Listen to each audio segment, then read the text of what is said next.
Hi friends, என்னோட comment பாக்ஸில் திரும்ப வர கமெண்ட் என்னென்னு பார்த்தீங்கன்னா, நீடில் நம்பர் 10ல் வந்து சுகர் பீடு கோக்க முடியலை, ஜர்தூசி கோக்க முடியலை, த்ரெட்டே கோக்க முடியலை அப்படின்னு சொல்கிறீங்க. இப்போ வந்து பெல் பிராண்டில் நீடில் நம்பர் 11 இருக்குது கடைகளில்.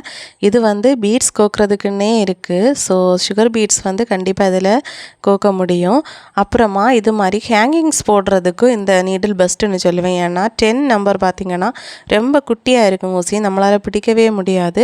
நிறைய பீட்ஸ் நமக்கு கோத்து எடுக்கவும் கஷ்டமாக இருக்கும். ஆனால் இந்த நீடில் பார்த்திங்கன்னா நல்ல நீளமாக இருக்கும் சைஸு.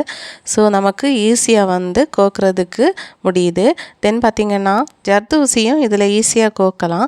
தென் இதில் த்ரெட்டு கோக்கிறது மட்டும் கொஞ்சம் கஷ்டம். த்ரெட் கோக்கிறதுக்குன்னே சின்னதாக ஒரு மிஷின் இருக்கும், அது வேணும்னா வாங்கி வச்சுக்கோங்க. இது மாதிரி இன்னும் உங்களுக்கு டிப்ஸ் தேவைப்பட்டால் எங்களோட சேனல் சப்ஸ்கிரைப் பண்ணிக்கோங்க. அப்படியே இந்த வீடியோக்கு ஒரு லைக் செய்யுங்க. தேங்க்யூ.